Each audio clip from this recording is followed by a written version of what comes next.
All right. Good afternoon, everyone, and welcome to today's webinar. My name is Jorge Acosta Palme, and I'm the director of the statewide training initiative with Florida Legal Services. We're excited to have you join us today for this important session on supportive decision making. Before I introduce our speakers, I do want to go through some quick housekeeping announcements. This training is being recorded. You will receive a copy of this recording in an email via Zoom. It's not going to come from me, it's going to come from Zoom, and it's going to be within 24 hours after it ends. If you don't see that email, I'm gonna drop my email here in the chat for multiple reasons, but anything that you may need, recording or anything else, you can feel free to reach out to me. This training was approved by the Florida Bar for 1.5 general and 1.5 juvenile law certification credits. I'll announce the CLE code towards the end. I will also drop the code in the chat, and I will also include it in that Zoom email. It would be in the YouTube description as well. And if you do need a certificate of completion and attendance, or you have any other questions, feel free to contact me. I'm gonna drop my email in the chat as well. I know Alexis used to do this, but I'm happy to, I'm gonna be covering this moving forward. So if you accidentally email Alexis, you will probably forward it to me. So closed captions are enabled for anybody who needs them. If you're having any issues with accessibility, just let me know and you can reach out to me directly. And final piece of housekeeping announcements is the questions and answers. If you do have any questions during the presentation, feel free to use the Q&A feature. We'll do our best to, if the question is relevant to the topic that is being discussed, to address the question live. We'll also try to answer the questions on the Q&A feature. And that information is captured, so I'll make sure to share that information with the materials as well. So I'm gonna go ahead and to introduce this great speaker lineup today. We have 3 speakers, so I'm gonna try to keep the bios a little bit short, but you might want to take a look at their bios if you haven't in the registration because they're very impressive. So starting off with Robin Rosenberg. Robin became the Deputy Director of Florida's Children's First in April 2007. Prior to joining the staff, Ms. Rosenberg was a founding board member of the organization and served as Secretary and Litigation Committee Chair. Prior to joining Florida Children's First, she worked for almost 10 years at Holland and Knight, serving on the firm's community services team for the last 7 years. Ms. Rosenberg clerked in the United States District Court for the Middle District of Florida for Senior Judge William Castagna and Judge Henry Lee Adams. Our next speaker is C. Christine Smith. Christine is the newest addition to Florida's Children's First, serving as the first staff attorney to represent children and young adults. Christine graduated with honors from Stetson University College of Law in 2006. After law school, Christine began her career in child advocacy at the L. David Shear Children's Law Center at Bay Area Legal Services, a nonprofit children's law center. In 2011, Christine joined the firm of Hernandez and Smith as a partner focusing on juvenile and family. And our last speaker is Caitlin Cliven. Caitlin is the director of the Community and Healthcare Services team at Disability Rights Florida. Caitlin's work is primarily focused on issues related to healthcare and community inclusion. In her previous position as a policy analyst at Disability Rights Florida, Caitlin assisted with drafting and promoting the supportive decision-making bill that has now become law. As a social worker turned lawyer, Caitlin has spent her entire career in public service and has held several positions, professional and volunteer, advocating for and representing others. So without further ado, I'm pleased to pass it over to Robin so she can get it started. Robin, the floor is yours. Thank you very much, Jorge. Good afternoon, everyone. We are so glad you could join us today for this really important webinar. We are going to start with a little pitch for the Florida Dependency Law Center. If you're an attorney or judge, you can join the Dependency Law Center at no charge, and it's a great resource on what's happening in dependency. We operate a listserv that promotes information about trainings and other documents and things that are useful to you. It is free to join, floridadependencylaw.org. Okay, commercial is over. What we're going to talk about today, here's our agenda. Christine is going to talk to you about the Regis Little Act. Caitlin's going to talk to you about supported decision-making. Then Christine is going to integrate how you can use supported decision-making in your dependency practice. And we'll wrap up where I will work with you on some examples, some case examples to think about how we would apply this in the real world. But first, there's 130 of you that are on right now. And I'd like to get a sense of your experience with using the decision-making options for young people in Regis Little cases. So if you could take the poll question that just popped up and you can answer multiple answers. What have you used with young people that you've been working with in dependency law? If you've done guardianships or guardian advocacy, please take a minute and check off the boxes so that we can kind of get a sense for folks' experience with using these decision-making supports. And we will hold it just one more second. So hopefully the poll popped up and is easy for you to take control of. All right, can we see the answers that we have so far? Okay, I'm going to show it. Hopefully you guys see it on your screen. Okay, so almost half of you have had a case that's gone to guardian advocacy and a little over a third to guardianship. And lower in the 20% range for informal, limited, and representative payee. Okay, and other, we didn't give you an option to explain what the other is, but we'll have some opportunity to do that later. Thank you for participating in the poll. I am going to turn it over to Christine to start on Regis Little.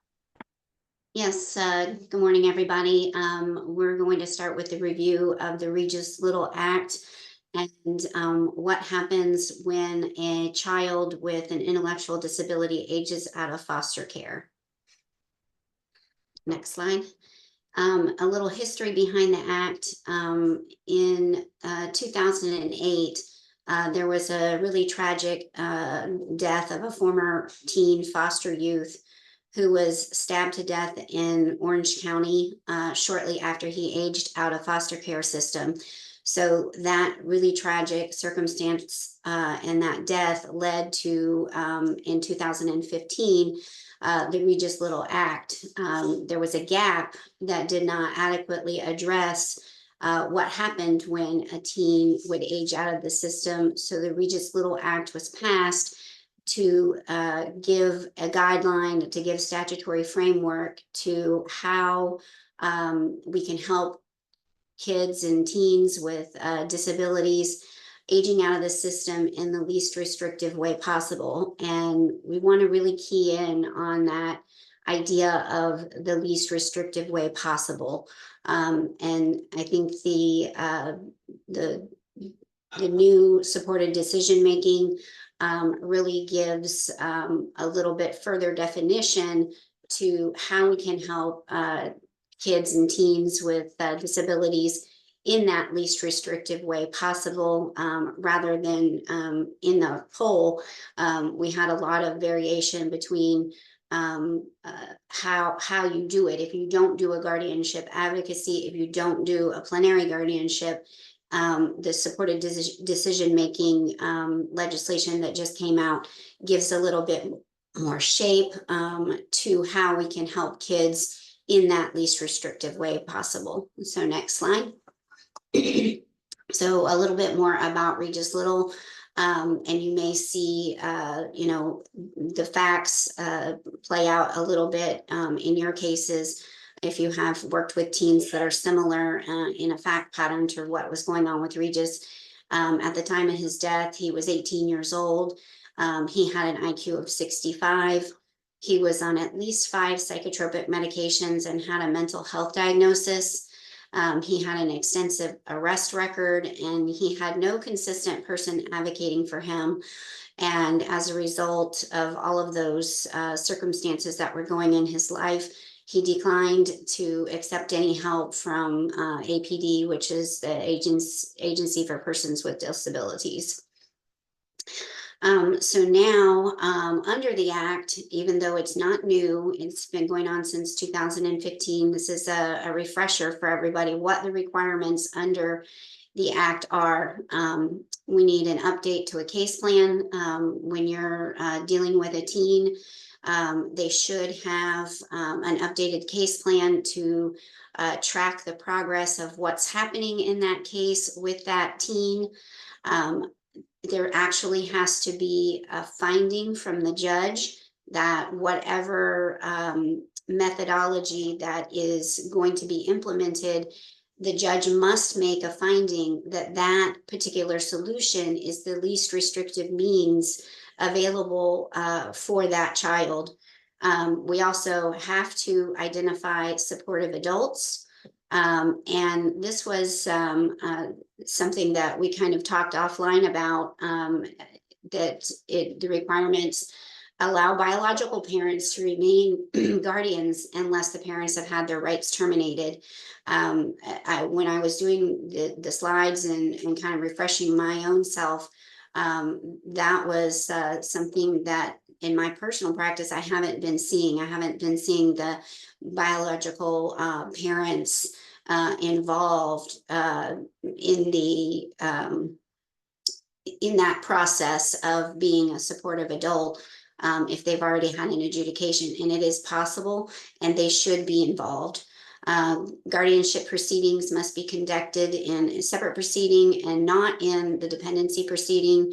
And there's also a mechanism, a statutory requirement that we annually review the guardianship advocacy or the guardianship to see if it's still necessary, and that should be occurring until age 22. So when is the act relevant? When, so this is kind of issue spotting. When should we be doing what we need to be doing? So at the first judicial review after the age of 17, if the court determines there's a good faith basis to believe that a teen might meet the criteria for the appointment of a guardian advocate, a limited guardianship, or plenary, and again, that there's no less restrictive decision-making assistance available to that child, then DCF must complete a multidisciplinary report, including a psychosocial eval. And if one hasn't been completed in the past 2 years. So prior to that judicial review, everybody should be looking at the child's file and seeing if there's updates that need to happen so that they're ready for that judicial review. And DCF must identify potential adults who may be able to serve as a guardian advocate, limited guardian, or plenary guardian. The teen's parents, again, may serve as guardians if their rights haven't been terminated, but the court must enter a written order finding such that an appointment is in the best interest of a child. DCF must also identify a plan to initiate guardianship proceedings prior to the age of 18. So you can see there at the first judicial review after age 17, we should be getting these things in the works if they're not already in the works. And then if there is a plan to initiate the guardianship, we want to be doing that as soon as the 17-year-old JR to be looking, canvassing for pro bono help or for an attorney that could initiate a guardianship proceeding if it's needed. And again, we're looking at the less restrictive means. And so we should be looking at all of that during the teen's 17th year. Next slide. And so we saw that, is there a good faith basis to believe that the Regis Little Act applies? And here are some of the factors that you may see all of them, you may see one of them that may trigger you to believe there's a good faith basis that a teen might need some help in the form of a guardianship or in some new supportive decision-making, which are alternatives to guardianship. If that teen receives Social Security disability or is enrolled in the APD's budget waiver or any other kind of Medicaid waiver program, that might trigger an initial inquiry to see why.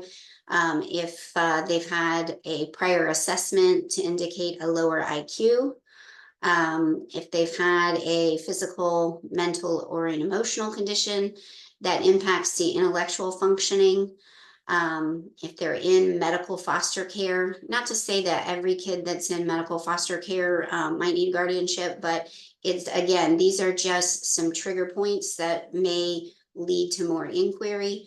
If they have had Medicaid coverage through CMS or Children's Medical Services, or if they have a diagnosed cognitive impairment or developmental disability. These are the statutory definitions of a developmental disability, meaning if you're going to file for a guardianship advocacy, Florida Statute 393-063-11 defines that developmental disability as something that is a disorder or a syndrome that's attributable to an intellectual disability, cerebral palsy, autism, spina bifida, Down syndrome, Phelan-McDermott syndrome, or Prader-Willi. All of those had to have manifested before the age of 18, and they constitute a substantial handicap that can be reasonably expected to continue indefinitely. So these are the different categories under the statute that would qualify for the guardianship advocacy. Next slide. But that's really only the starting point. We want to look at a little deeper on the definition of the intellectual disability, which was that first category, and see if there's significant sub-average general intellectual functioning that exists with deficits in the adaptive behavior in kids less than 18. And I would say we all know, if we've worked with kids and teens, that we should be looking at this through the trauma-informed lens, because kids that have endured trauma are not going to process things intellectually. Biologically, they might be 17, but because of the trauma that they've incurred in their lives, maybe they're processing at age, 14, 15, but that doesn't mean that they're so impaired that they can't learn to make better decisions as time goes on. So again, we go back to the least restrictive means. The adaptive behavior, this is kind of an interesting statutory definition, that it means the degree in which the individual meets the standards of personal independence and social responsibility expected of his age, cultural group, or in the community.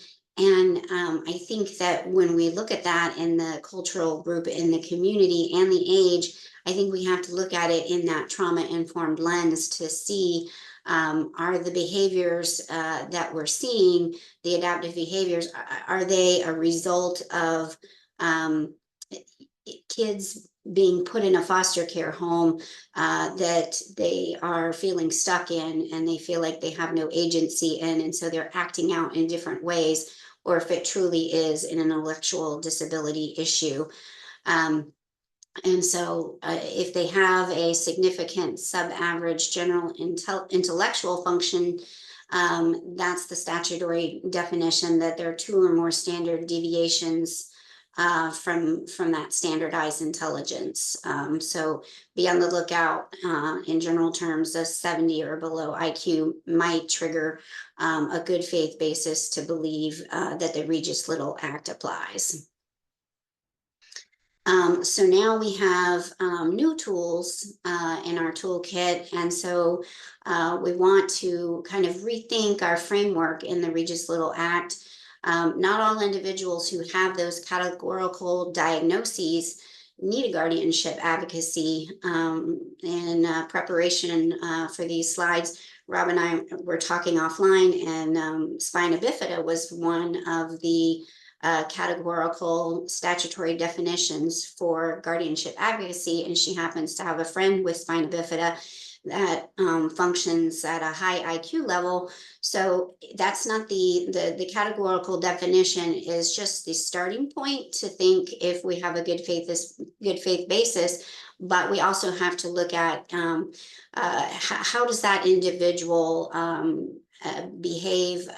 Do they have any cognitive impairments? There might be people that meet that categorical definition, but they may be able to independently function if they have a circle of support within this new framework of the supported decision-making agreement, or some of the other alternatives that we have that are least restrictive to a guardianship advocacy or guardianship. We have this supported decision-making legislation, I think, allows for a more unique and individual solution to help avoid guardianships. There's many other disabilities and conditions that could lead to that good faith analysis to consider what solution is the best. There's mental illnesses, disorders of seizures and traumatic brain injuries as examples, to where we may be looking at the Regis Little Act and exploring all the different tools that we have now with the supported decision-making before we jump to a guardianship advocacy or plenary guardianship. And so with that, I will turn it over to Caitlin for the supported decision-making. Hi. Hey, thank you, Christine. So I'm Caitlin Clibben and I'm with Disability Rights Florida. And I will talk about supported decision-making. I'm going to try to keep it relatively simple. It's a simple concept, but please feel free to ask questions if you have any. Robin, can you move to the next? Thank you. So, first of all, just basically what is supported decision-making? I know it's new and not a lot of people have heard of it, but it is, it's not new itself. More than 20 other states have supported decision-making laws passed, and it's also used internationally.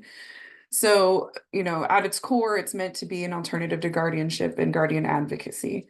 The guardianship and guardian advocacy statutes require, reasonable alternatives to guardianship be considered before a guardianship or guardian advocacy can be put in place. I'm going to shorten that and just say guardianship, but please know I'm talking about both when I'm saying guardianship.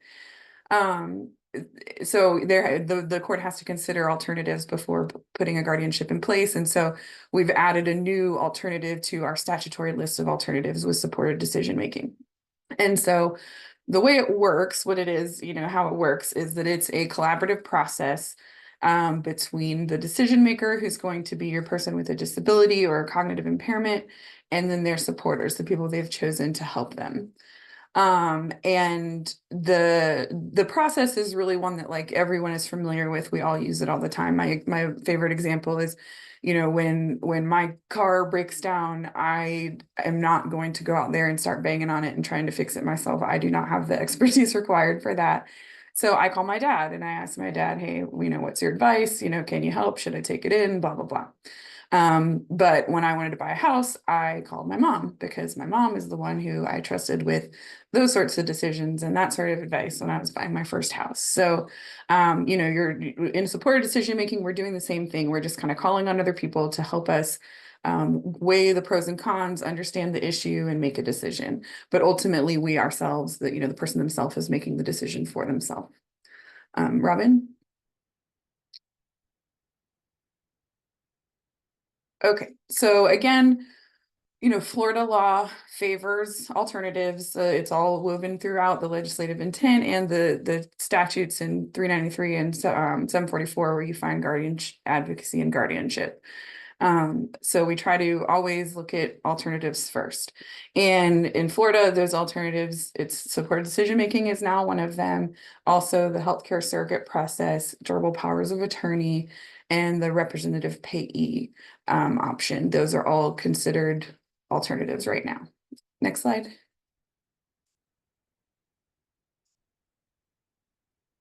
Okay, so this graphic is it's got a lot of small words on it, and I'm sorry about that. And it's actually from Wisconsin, but it's meant just to kind of illustrate this kind of these graduated options.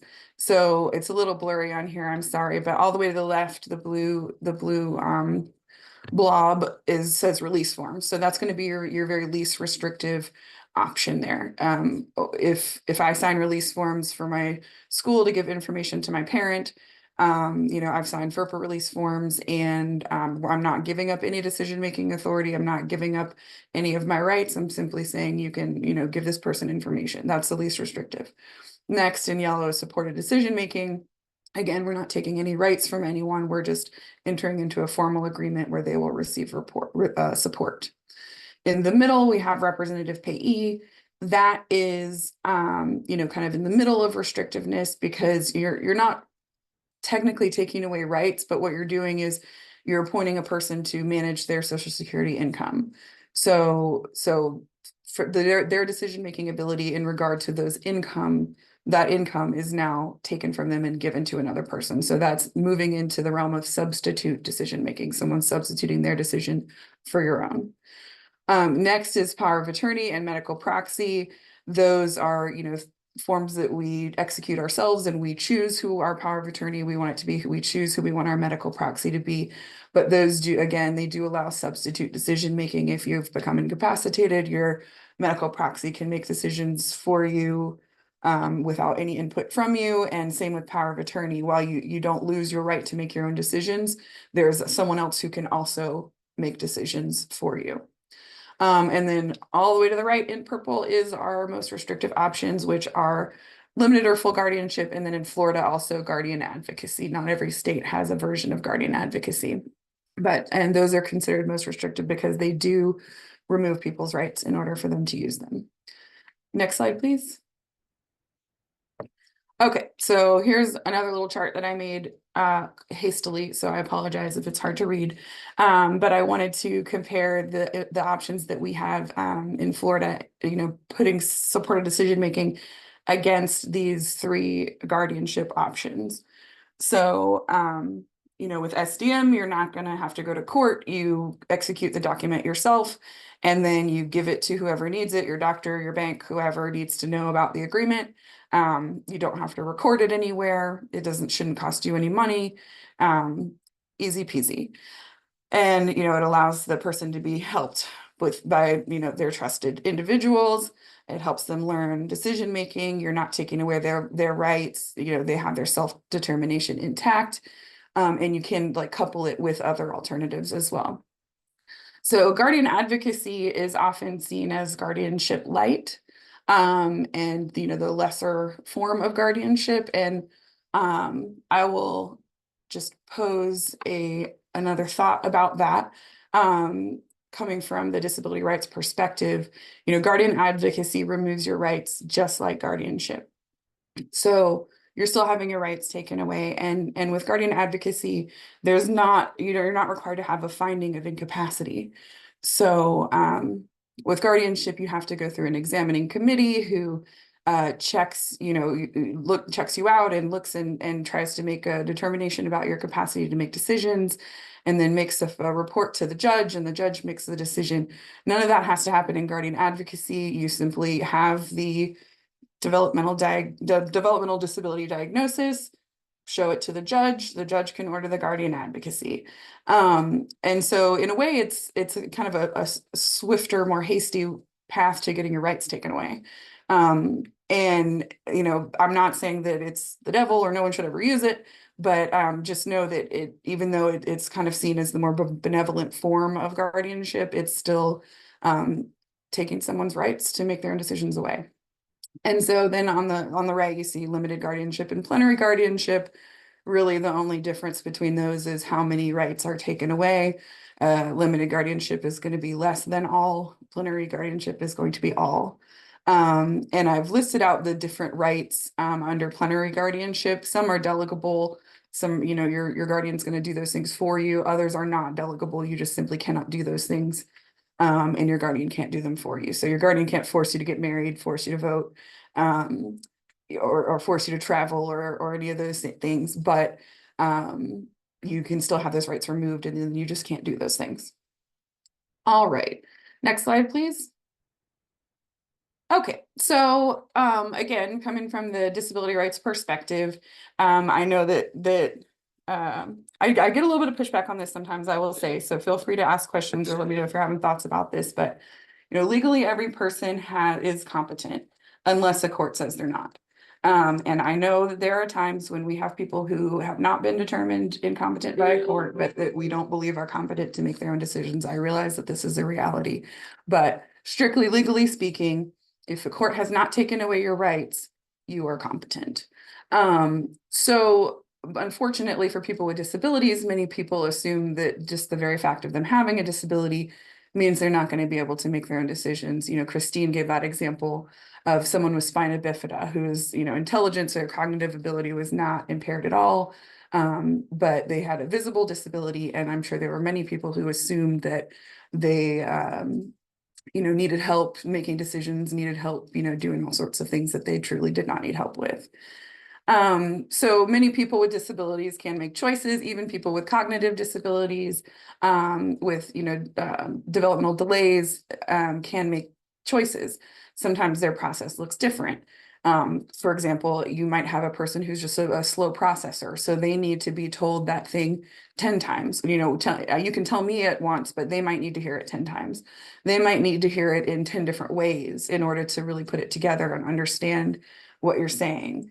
And just because you take more time or you need more explanation does not mean that you're not able to, take the information in, reason it, and then make a reasoned decision. And I say reasoned decision because there's no requirement that people make good decisions. Guardianship and guardian advocacy come into play when a person cannot make decisions, not when they're making bad decisions. I think that most people would admit that at some point in their life, they have made a bad decision. If our bad decisions caused us to have a court intervene and take away our rights to make our own decisions, I think just about everyone would be under a guardianship, honestly. So, think about that when you're working with a person with a disability and, if they're trying to make a decision and they're trying to figure something out and they've made a wrong decision and, they bought that thing on Amazon at 2 a.m. and now they are over budget, who hasn't done that? It doesn't necessarily mean they need a guardianship now to protect them. They probably just need some more education and explanation about budgeting and helping them with that. So again, don't have to make only good decisions. We are trying to help, but nobody's perfect. And when we make mistakes, like that's how we learn. The first big mistake I made after passing the bar and getting my license and showing up to court and failing to have notified a party that should have been notified, I will never make that mistake again. It's seared into my brain. That on those types of challenges, you have to notify this party that you're filing. So, we learn from our mistakes. And when you don't let people make choices and don't let them make mistakes, they don't have that opportunity to learn from it. And at the bottom, just, people with disabilities are at their core people, just like everyone else. And, they deserve to be able to take risks and make mistakes and buy that thing on Amazon that's a little too much money and, have to return it later and learn from that, So, just some underlying concepts below, the idea that made us want to support supported decision-making in Florida. Next slide, please. Okay. So there have, like I said, there's 20-something, 22 other states-ish in the District of Columbia that have passed supported decision-making laws. It's been used in several other countries as well. And there's data, there's research on people who have used supported decision-making and how it turned out for them. And some of the positive correlations they've found for people who began using supported decision-making is, first of all, obviously, it helps you preserve your rights. But it also helps people build their independence, get more and more independent over time as they practice decision-making and learn how to do it. It allows them to, make their own choices, which usually, people have more buy-in when they're making their own choices. I mean, we've all, I think, experienced, telling a teenager that they need to take a medication and they don't want to take it, or the teenager needs to do something, they don't want to do it. If it's their idea, they're more likely, if it's their choice, they're more likely to buy into that decision. It also helps prevent abuse and increases confidence. Those two things kind of go together. People who use supported decision-making, these studies have found that they are better able to identify abuse and they're more confident and better able to report it, to speak up, to say no if someone's asking them to do something that they don't want to do. It makes them feel like they have more agency and they're making decisions and they can say yes or they can say no. So it really helps reduce abuse for people with disabilities. And then also it's shown to increase their employment outcomes and their education outcomes. So better grades, higher level of achievement in educationally, and then more likely to become employed or to receive better employment or better pay over time. Next slide, please. Okay, so I'm gonna go through like the document itself in a moment. It's pretty simple, but when this is in on how to use it generally, not the document itself, but the concept. So the supporters, it's really tailored to the individual. So you might have a situation where your supporters states away and everything's by phone. That is fine. You might have a thing where you're only really needing support on medical decisions, and really that only comes up once a year. So you might not talk to them every week or every month. Other people might rely on their supporters routinely on a daily basis. It's really depends on the individual and their circumstances and the agreement that they have made with their supporters. So it can be used in combination with other alternatives to guardianship. We often at Disability Rights Florida, when we're helping people create their supported decision-making agreement, we will tell them about healthcare proxies and powers of attorney as well, so they can decide if those things would be helpful in addition. And what I'm talking about here is kind of like a cascading set of alternatives. So, you know, your supported decision-making agreement can be what you rely on and you're using supported decision-making, but, you know, you're going to have a medical procedure soon, and, you know, you're going to be out for a week or more, kind of out of it. So during the time when you're out of it from your medical procedure, your healthcare proxy can kick in, and that proxy can make the decisions for you during that week. Once you're back at it and you've, finished your medical situation, then you're back onto the SDM agreement, making your own decisions for yourself. Same thing with a durable power of attorney. And so technically the supported decision-making agreement, the way the law was passed this year, it is in the power of attorney statute, since it's in chapter 709, and it's a new type of power of attorney, but it's not durable. So what that means is it does not survive if you become incapacitated. So that's why we like to have the power of attorney and the healthcare proxy there alongside the SDM agreement, because if something happens, if your condition deteriorates, if you get in an accident, get a head injury, that supported decision-making is no longer valid, no longer usable. But your healthcare proxy and your power of attorney can kick in and be there for you and help prevent you having to have your rights removed. Again, agreements tailored to the individual. Okay, so the elements of the agreement, very easy. I'm going to go through this pretty quick. You want to have a written document if you're going to be trying to use this in court or a doctor's office or a bank or anything like that. Have it in writing. And, even though many people do this informally all the time, you designate your supporters. There can be as many supporters as you want. You might have a different supporter for each domain in which you're asking for help with. And you want to designate alternate supporters so that you don't have to redo the document if one of your supporters is no longer able to help. So, Auntie moved out of state and can't be my supporter anymore. I've already designated, my cousin instead. So no changes needed, nothing, you don't have to do anything. You just keep going like you've been going. And then we always include the basic info for the support decision maker, just for identification purposes. We know who we're talking about. Next slide. So the meat of the agreement really is talking about how the supporter will help and in what areas they will help. So how they will help, these are the options here on the screen. They can help you gather the information. They can help you understand that information. They can help you explore which options may be available in whatever situation you're talking about. Figuring out what those options are, and then also helping you understand what those options mean, explaining the risks and benefits of each option. They can give you guidance, advice, recommendations. Here, what I would do if you would, if I were you. But then ultimately the decision maker makes their own decision And then the supporter can help them carry out the decision. The statute actually specifically says that the supporter can communicate the decision on the decision maker's behalf. So if you have someone who has difficulty communicating, as long as that's their decision, the supporter can say, okay, well, they've decided that they want to close this account, and they can be there with you to help you carry out that decision. But ultimately, it's still your decision. Next slide. Caitlin, I'm just gonna stop.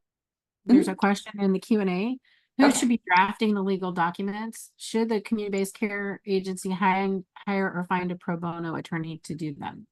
Okay, good question. So I, as a lawyer, do not think people need lawyers for this. We have a template agreement on our website that we allow people to download and use. It's much like a power of attorney or a healthcare surrogate form. You can have an attorney to help you with that. I don't think it's necessary personally. In a moment, the next slide, you'll see it is required to be notarized. So that's something that you're going to have to find and provide, is the notary service. But as far as hiring attorneys to execute these documents, I don't think so. I worked in the dependency system as a social worker before going to law school.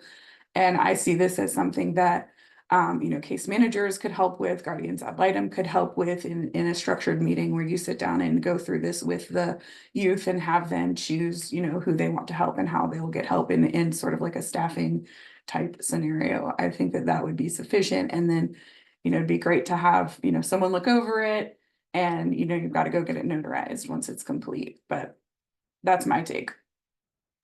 I would just, to add to that, Caitlin, I would just say, one of the statutory definitions for when kids get an attorney is a kid with an intellectual disability. So to answer the question, if you see the need for a supported decision-making agreement, if that good faith basis to believe that the teen has an intellectual disability or needs a SDM agreement, I think that's when it triggers the need for an attorney ad litem, an attorney for the child. And I think that it would be appropriate for, that to be the substance of a staffing. And then ultimately the child's attorney should be explaining it to the teen and to the child before the child signs off, so that they have a complete understanding of what they're signing. Yes, thank you, Christine. That's an excellent point. And yeah, an attorney ad litem should be able to, I guess what I'm trying to say is I don't think the community-based care agency needs to go out and hire or contract with an attorney to do these regularly. But yeah, an attorney ad litem would be great to shepherd that process through. Okay, so we talked about how you designating how the supporter will help, and then you want to designate in what areas they're going to help. So these listed here are some of the most common ones. Making decisions about your health care, your mental health care, medical, everything. Making decisions about relationships, who you're going to spend time with, whether you're going to continue to be involved with your biological parents or not, those sorts of things. Living arrangements, helping you decide where to live, if you should move, those sorts of things. Voting, finances, government benefits, contracting, employment, and travel. And so, these kind of mirror, if you'll notice, the rights, the delegable rights in Chapter 744 that can be taken away, but you can also add others. You can add anything you want. I had one recently where we specifically said we want help in a certain lawsuit, because that's what they needed. They were involved in a lawsuit. The young person was involved in a lawsuit and wanted someone to help them make decisions about whether to accept that settlement agreement or not, So you can really put anything in there. It's very tailored. Next slide.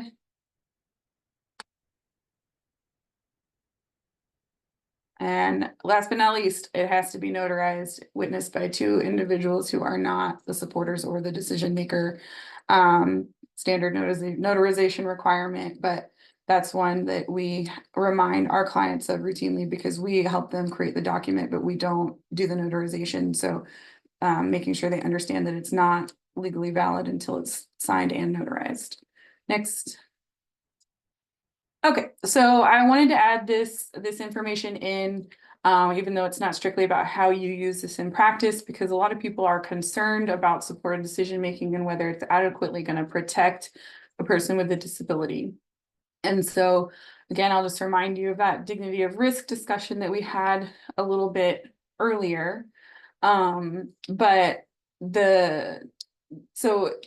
because this is in the power of attorney statute in chapter 709, all of the same protections apply to powers of attorney. So there's a criminal statute, exploitation of elderly or disabled person, that can apply, and someone can get criminal sanctions. And how strong those sanctions are depends on the level to which they have exploited the person. You know, if it's large financial sums, it can be a felony. If it's something smaller, it might be a misdemeanor.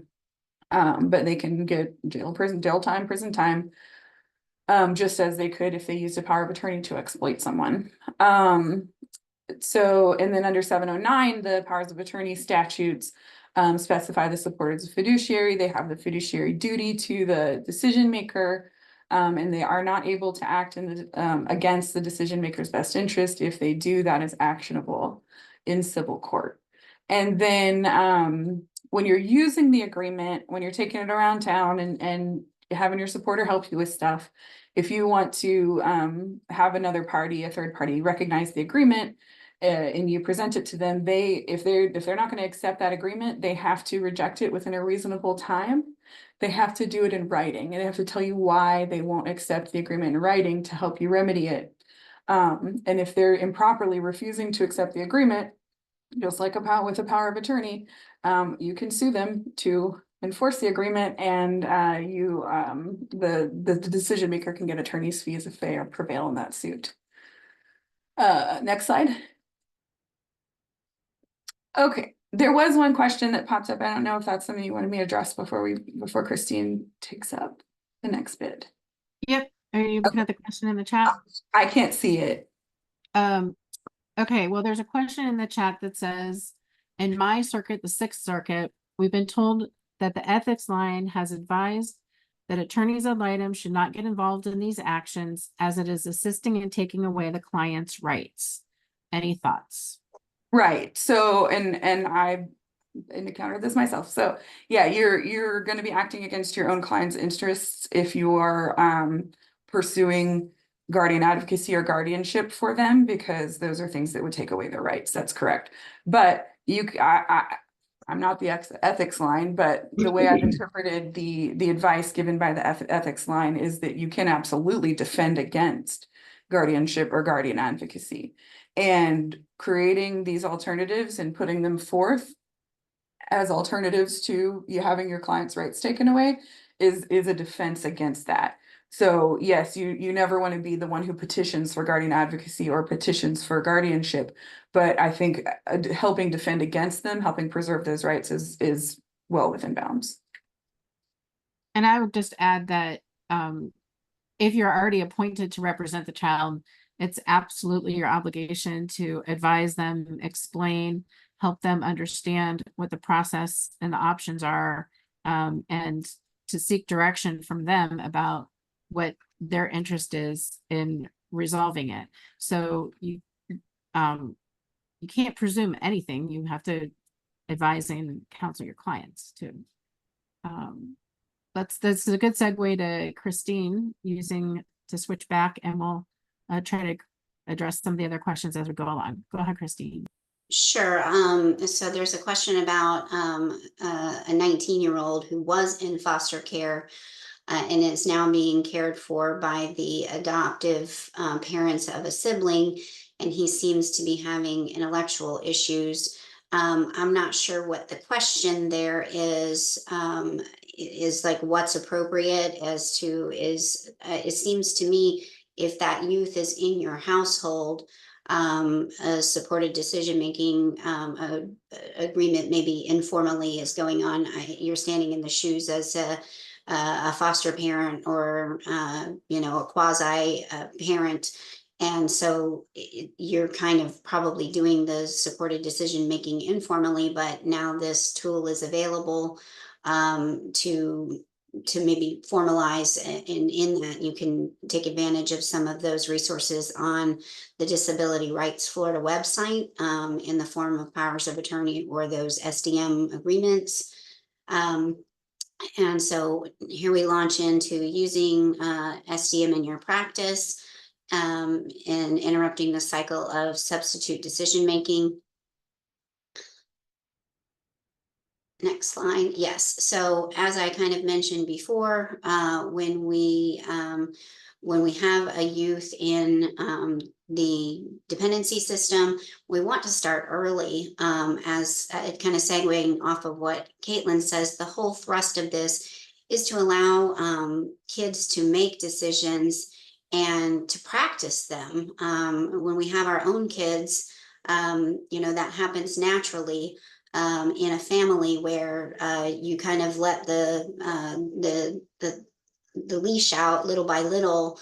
As they get older, they're able to make some more autonomous decisions for themselves, what electives they want to take in high school and what extracurricular activities they want to be involved with. And as they get a little bit older and a little bit older, whether they want to work and how they're going to get to and from. And so those practice decision making, we want to do that early, but at the very least, before the 17-year-old JR, a multidisciplinary staffing should be held. So make sure if you are representing a teen that there is a Regis Little staffing, a multidisciplinary staffing, and not just the ordinary staffing, but people who should be at the table.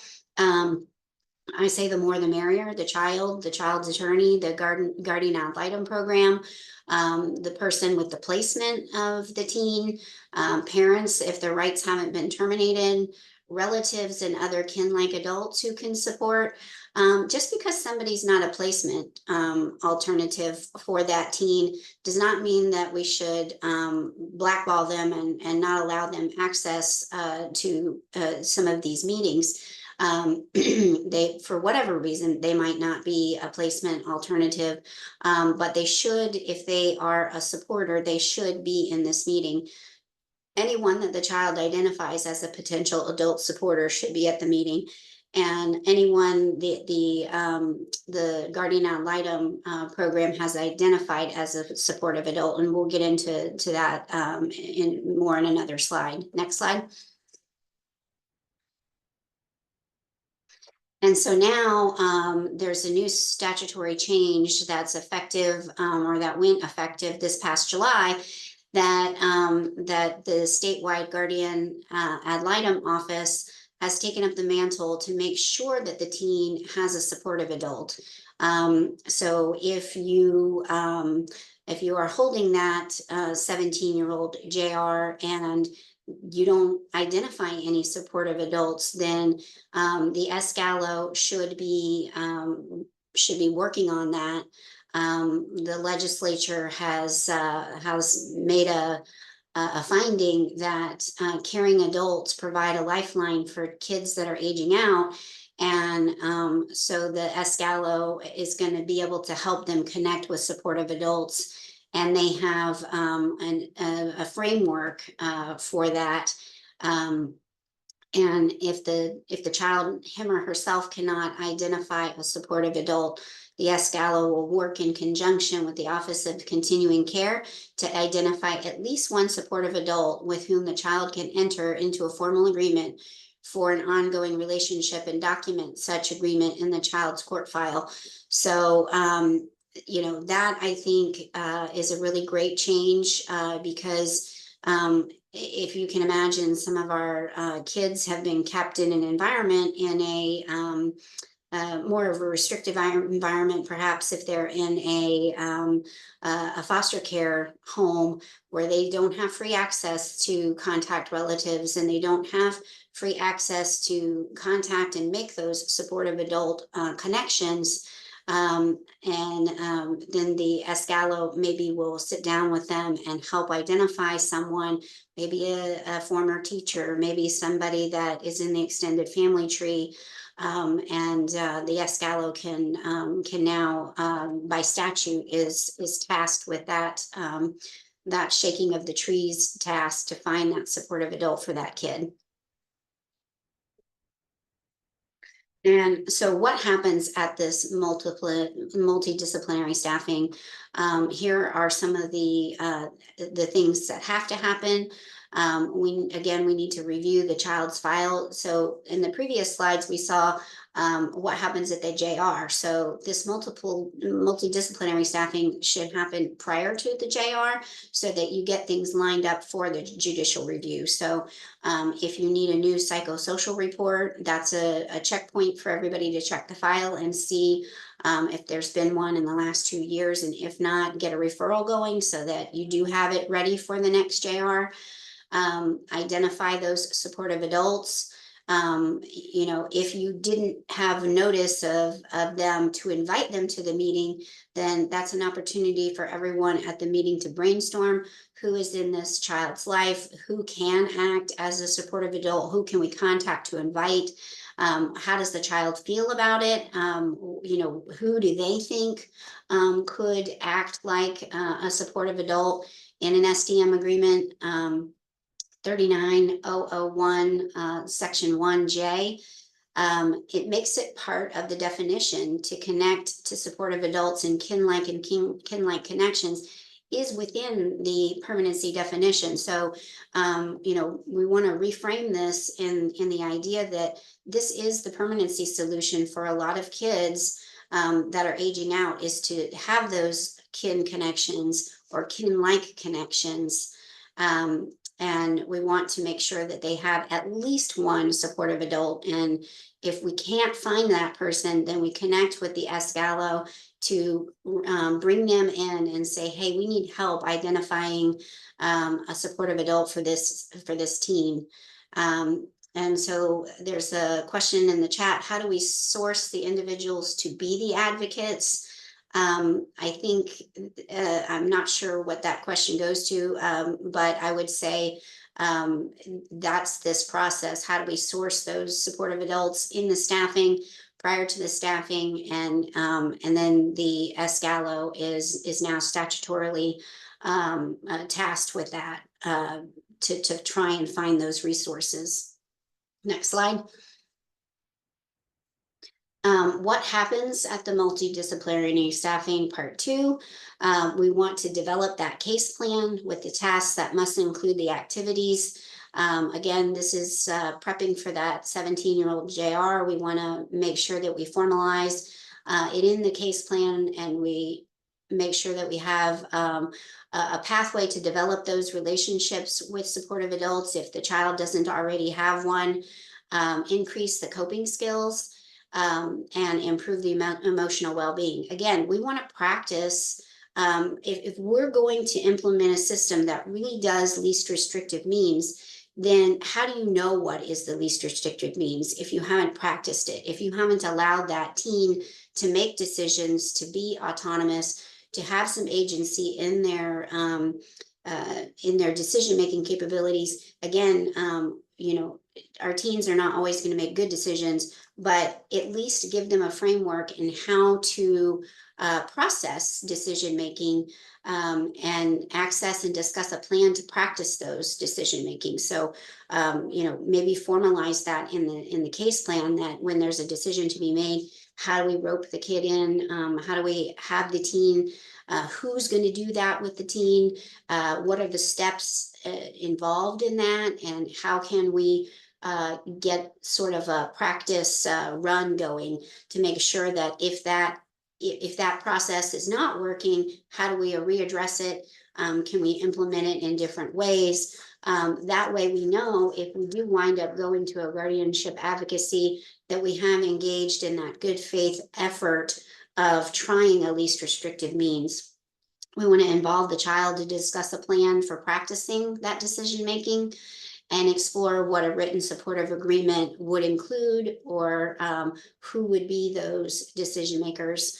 Kind of going back to Caitlin's example of maybe it's not a one size fits all. who you might rope in on financials, big purchases may not be who you look to for decisions about your car. So we can, in a written supportive agreement, you can tailor it unique for that child. Next slide. And with that, I will turn it over to Robin so that we can kind of get a little bit more into some case examples. Thank you, Caitlin and Christine. And the one thing I will add on the previous question, which is the big question, where do we find people? So some of our communities, some of our circuits, the public guardian office will accept guardian advocacy for children, and others they will not. It's really should be your totally your last option, because kids should have people who know them and care about them, that are supporting them in their decision making in whatever capacity. So handing it off to a stranger who's got a list of clients on their caseload is not ever ideal, but it is in some places an option if guardianship is required. So Jorge, if you would launch the first poll, we're going to go through and put some real facts into the situation. So let's talk about, I'm very clever with my names. We're going to talk about a few young people. The first one is Alex. So the information about Alex is on your screen. So if you've just found out you're working with Alex in whatever capacity, and Alex is 17. And so the first question is, knowing what we know about Alex, limited to these bullet points, does the Regis Little Act apply to Alex? And Jorge, I can't see how many people have voted. Can you? We have 30 and they keep coming in. So okay, so we'll wait a couple really minutes. close to Take half. a minute. All right. So this is our endeavor to make it interactive in this large group format. So we're going to give it a shot. Okay, so if you could post the poll, let's see what people think. To the poll, it pops up. Okay. So most of you think that the Regis Little Act applies to Alex. I think that's a pretty reasonable conclusion. Second poll question, please.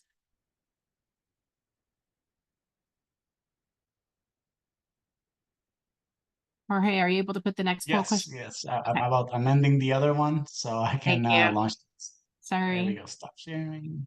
Doing our tap dance. And there we go. Okay. So again, knowing the very little bit you know about Alex, if you had to pick one type of support that you think Alex needs based on this information, what would you select?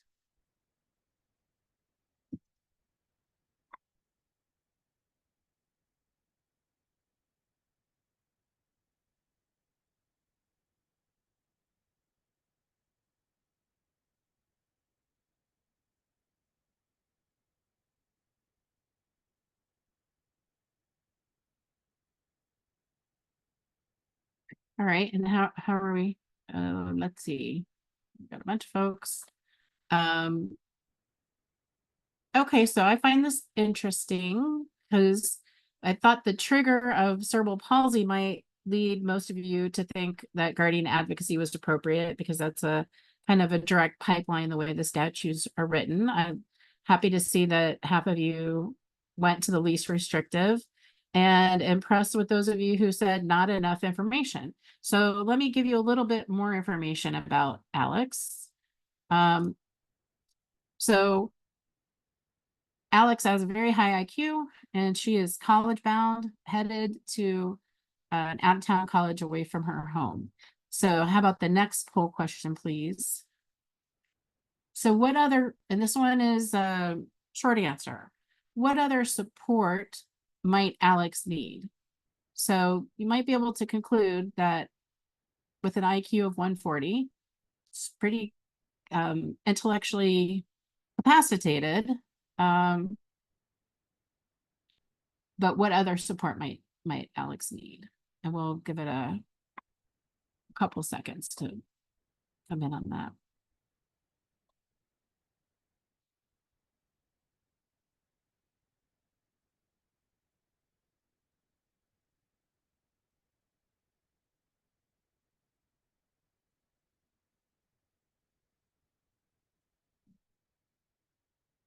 I wish we could to see them live. If we were using like another tool, we could see them as they come in.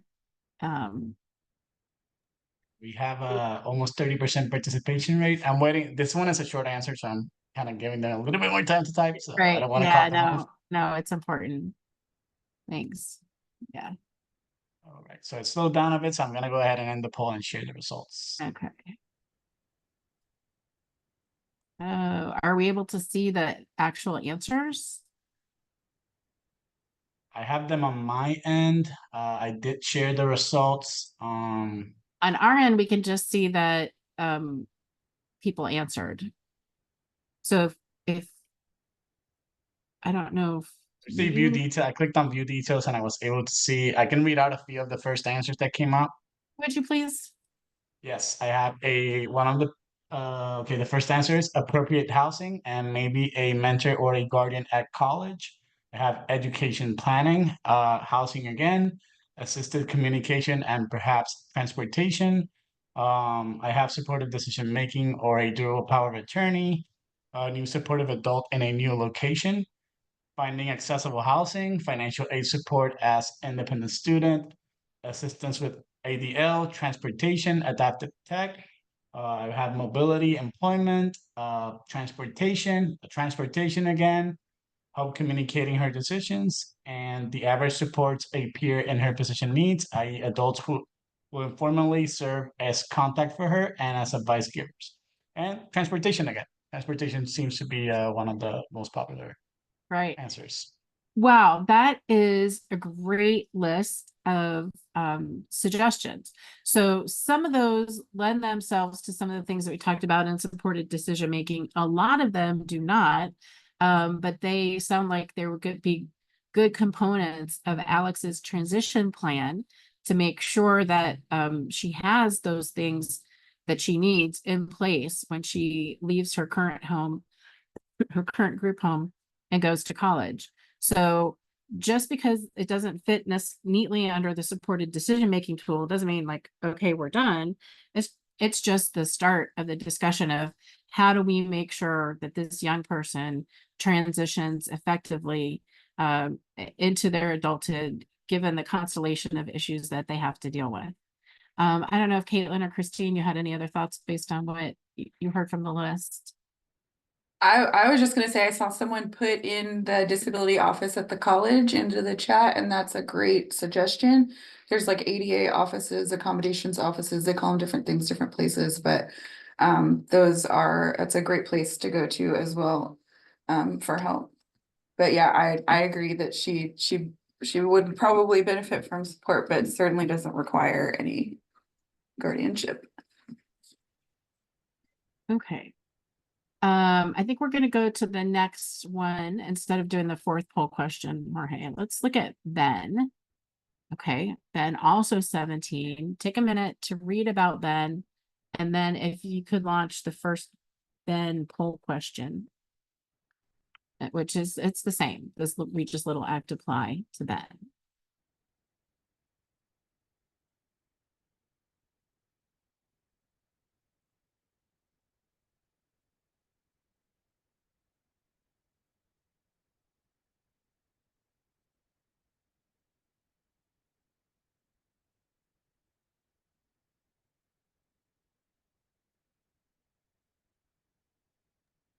The answers are coming in. And by the way, with the short answers, I had over 4 pages of answers, which are a lot of them are really great. So I'll make sure to share those with all the attendees so you can have access at all the ideas and all the answers as well. Awesome. Thank you. Yeah. Yeah. So I think Ben is maybe a little more typical of the young people that you might see. Of course, we have young people with serious health issues like cerebral palsy, but I think it's a a much smaller percentage overall of the teens that are in care right now, but kids that bounce around, that have been in the system a long time, who have displayed limited, I'll say, adulting activities, and have had these Baker Acts. I suspect y'all have worked with more folks in that realm. So what do folks think? Does the Regis Little Act apply to Ben? Yeah, so there's more of a split here, because there's no bright line criteria. We don't have a diagnosis of intellectual disability or other impairments. But I think there's a real serious question of like, Ben, what is Ben's capacity to be successful as he exits care without some assistance? So I would lean toward, and not because I want to shuffle people into anything restrictive, but I view the Regis Little law and the Regis Little staffing as an opportunity for the adults who work with young people to be thoughtful about their future and their experience.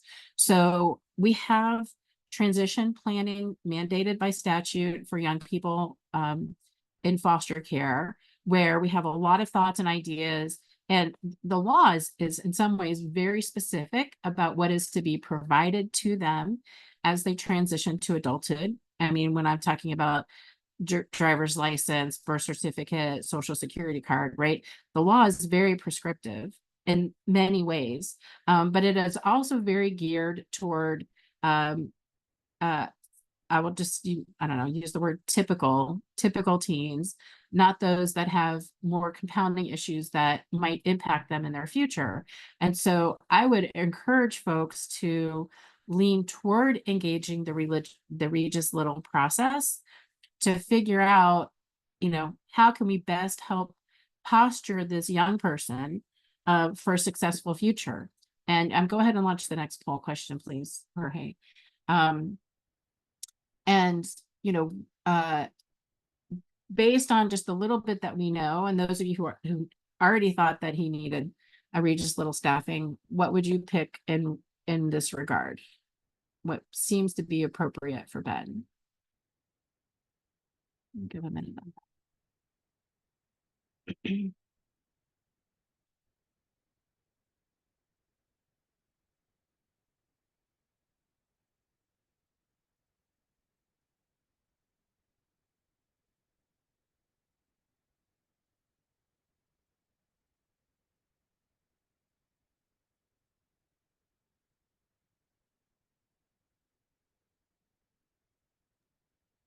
Well, 50% and it's slowed down. So I'm about to end the poll and let's share the results. Okay, so this one's a little bit more all over the place with, again, folks that are leading to supported decision making. This is another one where maybe we don't have enough information. There hasn't been an evaluation. As Christine mentioned, one of the requirements for Regis Little coming into it is to be able to get a updated psychosocial evaluation. Folks, I don't know how many folks have been using comprehensive behavioral health assessments. We know that CBHAs have to be done when children enter into care, but they are a Medicaid service that can be covered up to once a year, no more than once a year. The Medicaid will pay for a CBHA. When you've got a kid that's been bouncing around and, you're coming up on this issue of like, what help does this person need? That's a tool that can be in your toolbox throughout their lifetime in care to stay on top of what are their actual needs. What are we missing? Are things falling through the cracks? Are these RTCs and Baker Acts indicative of a serious and persistent mental illness? Are they behavior issues that, can be assisted with mentoring and other adult support? So really unclear. I'm going to take a quick look at, I'm seeing some chats. So, and if you're looking at the chat, you'll see a chat from Deborah Schroth, who was one of the proponents of the Regis Little Act, and she's one of the experts that I rely on. And I like her suggestion that the act should be applied to all 17-year-olds to make sure that no one is slipping through the cracks. And I appreciate that, Deborah, from hyping up. And Patty is suggesting a neuropsychological evaluation, giving what they know. And Megan is saying more than a CBHA. And that's for sure. When you have specific evaluations that you identify that are appropriate for a young person, that is always preferable over a CBHA. I just want to remind you that the CBHAs are available throughout the lifetime of the case. If you just want to get a broader biopsychosocial snapshot of the young person and what they need and what they could benefit from. Okay, so B is asking, what if Ben doesn't agree that he needs assistance? You have to follow his express wishes, and that is absolutely true. But you don't just take Ben's decision and walk away. You counsel and advise Ben. You ask, you help Ben understand the options, the consequences of acting or not acting. And, as an attorney for Ben, it is your job, excuse me, to help Ben figure out his path in life and what supports can help him achieve that. So, absolutely, you cannot push for taking away any of his rights or contradicting anything that he wants, but that doesn't mean you can't counsel him and help him try to get to good solutions that will help him going forward. And so, Patty, that is a good question. Jorge, could you do the fourth poll question for Ben? And that question is going to ask the next one, please. Question number 8. We're going to switch that to what other information do we need? So, Let me end the other one so I can start. Yeah, thanks. I'm switching around on him. Okay, so that's a good question. Patty had asked, does Ben have an IEP? What other information do we need to know about Ben to help him?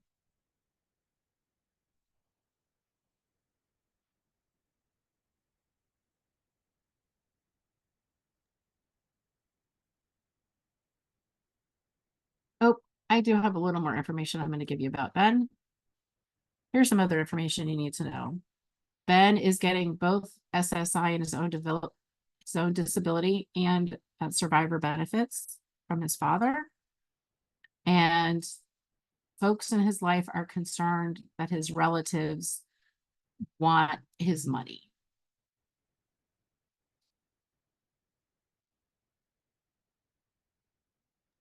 We have about 15, 16, that keeps going in. I'm gonna give it a few more seconds to let people finish typing their answers, and I'll start reading them out loud. Great. That new curveball that we have here on the screen. Yeah, I've never tried a short answer poll before, so. Maybe the chat, maybe like if we want to make it more visible, right? All right, so we have 33. I'm gonna go ahead and end it, and I'll give you the details. Let's see what we have. Okay, so what additional information we have? Does he believe that he needs help, and is he receptive? We have a status of mental health, psychiatric care prior to usage of SSI or SSA funds. We have an IQ test, intellectual and adaptive functioning, school records, medical records. Has he ever been offered training, education in cooking, etc., independent living skills? We have IEP, CBHA, and diagnosis for BA acts. What skills does he have? What does he want to do? Where does he want to live? IQ again. We have evaluation assessments, diagnosis from Baker Act. Does he have an ABLE account? We have why didn't he learn how to do things? Perhaps he was never taught. Perhaps he thinks meant you have to work done for him. Also need to know what is his capacity for making decisions. and vocational help. We have 3 pages of this. I'll make sure to share all these results with all the attendees. So I'm gonna pass it back to you, Rob. Great. Again, great list of questions, things that we would need to know before we know whether we can, you know, really jump into counseling Ben and moving process. I also want to suggest to you that what we haven't talked about with Ben are what are his strengths? What is he good at? What is he like? You know, so many times we come into a staffing and I heard a story about one where they went around the table and the facilitator asked folks, what is one thing this child is really good at? And in a room of 15 people sitting around the table, nobody could answer that question. So the facilitator said, we're done here. We'll come back in, 5 days, and you all need to be able to answer that question. So we so many times focus on deficits and problems and what they don't know and what they can't do. And how do we help and really understanding people if we don't know them? And everybody's good at something and what their wants and interests are. So this has been a good chat about Ben. Let's just take a quick look at our last person, Cam. Cam has Down syndrome. And we'll do this one real quickly. Does the Regis Little Act apply to Cam?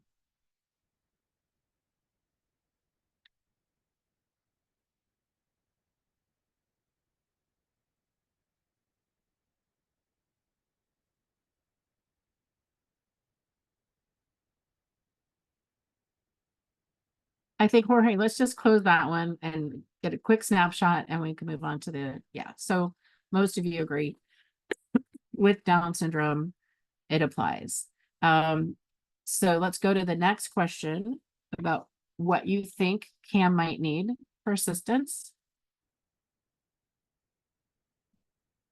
Take a look at that, the Cam situation with the aunt who is a caregiver.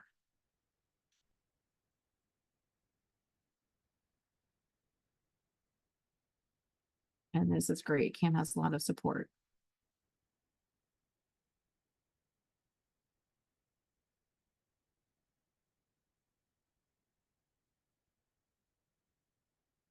All right, let's see what folks think about what Cam needs. Okay, so between the guardianship and guardian advocacy, that's well over half of folks think that Cam needs one or the other. So I am guessing that the folks who answer that question were pretty comfortable that Cam has a maternal aunt who can, fulfill that role. But it turns out Cam's aunt is only willing to keep Cam until she turns 18 because the aunt is leaving town for graduate school. So now rethinking with additional information. Jorge, can you do the next poll question?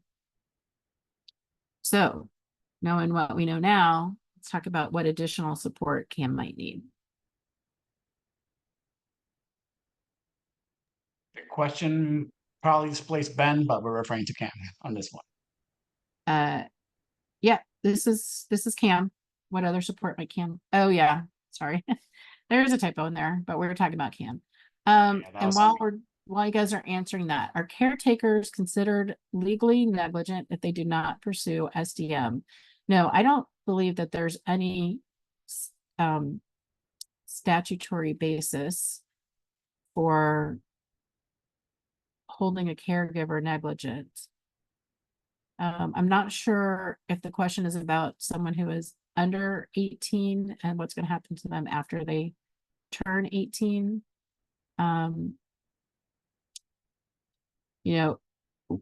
We've talked about this in the context of foster care, where the state of Florida is legally responsible for children when they turn 18. As Caitlin mentioned before, everyone is presumed capacitated. unless they're proven by a court to be otherwise. And so, yeah, I don't, I'd be curious to talk to you offline about what would get you to that place. Pose that question. Caitlin, do you have anything you want to add on that question? You're talking about the question of caretakers being legally negligent? Yeah.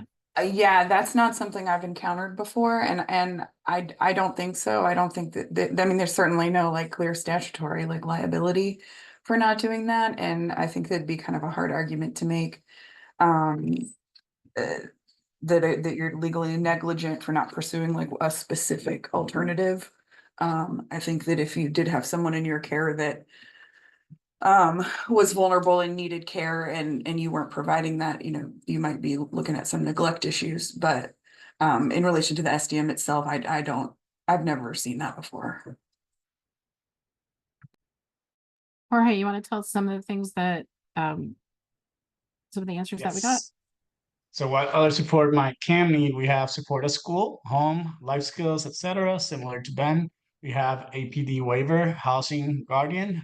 We have guardianship, perhaps could aunt help with decision making from afar. He will likely need housing, perhaps APD home. We have living arrangements to support staying in Florida, post high school plan. We have decision making, money management, referral to ADP, extended foster care placement, educational and financial supports. We have support for finding a place, a payee, supported decision making. We have housing, financial management, transportation, assistance with applying to college. We have group home placement with APD, and we have a few more pages of these results. So passing back on to you, Robin. What you're going to share. And so I appreciate it. Thank you all for attending today. I hope you found this interesting. I hope it will make you think the next time you're working with a young person that has had concerns or issues in their life. And, you know, I'm sitting here in my office with my husband who used to work at Disability Rights Florida, and he got a call one day from someone asking about community plans, a transition for a young woman who was exiting a SIP, an inpatient psychiatric program, at her 18th birthday. And when he acquired what the transition plan was for her, the response was Baker Act. The plan was to bring her back to her hometown and then Baker Act. Baker Act is not a transition plan, right? We need to work upfront early on to figure out what those appropriate services are, and what the natural supports are and how we can enhance them so that all young people can transition to adulthood and be healthy and thrive. So we'll stay on for a minute and answer additional chat questions. But we appreciate your attendance and your thought about these young people as you go forward. So, hey, Robin, can I plug really quick? Just the suggestion that you don't wait until 17 and a half or 18 or even 17 to start thinking about this.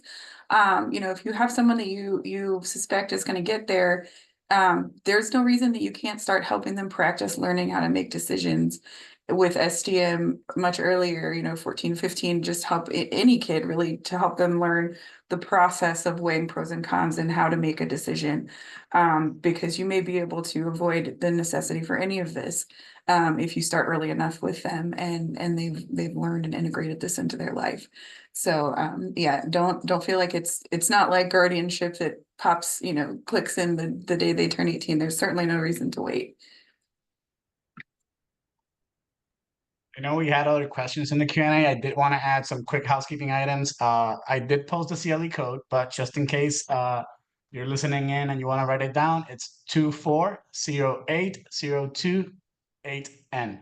This is all going to go out on an automatic email from Zoom if you registered. We will also post it online so you people can find it in case they didn't register, or even if they didn't attend, they will have access to this. We are sharing some materials. The slides that were used today, we're going to upload them to a materials folder. I've been dropping the link here, but I'll also include the link on the YouTube recording. It will go out on the email materials. And if any of you need a certificate of completion and attendance, feel free to email me. I'll drop my email again in the chat. You will see it on the email from Zoom as well. And I'll start getting those ready for you. So I'll email all those to you. So I want to make sure that if there's any other questions before we officially wrap up, I'm kind of going through the chat. Robin, there's a few questions in the Q&A. I don't know if you want to answer them. I would just say, so not enough information. The kid on your caseload sounds like my 16-year-old. And so not enough information to say that they need help with decision making. Clearly, they're not making good decisions as a teenager, but we have that that making bad decisions, as Caitlin said, is not sufficient to support an intervention that requires someone else to make decisions for them. So I'm sure that's not satisfying to you, but I know that any of us would be happy to talk to you offline about the young person in your situation, Amanda. And I think we answered the other ones online. So thanks, everybody. Thank you again to all of our speakers for this amazing presentation, and thank you everybody that attended and participated. All these questions and answers that Robin was answering there, like I'm gonna share all these answers with all the people that registered. And yeah, we hope you found this session very valuable and that it provided useful takeaways for your work. As I said, the Zoom email is going to go out within 24 hours. You're going to have my contact information. If there's anything you need, do not hesitate to ask. So thank you again for our amazing speaker lineup, and we look forward to seeing you again at future events. Have a great afternoon, everybody. Bye-bye.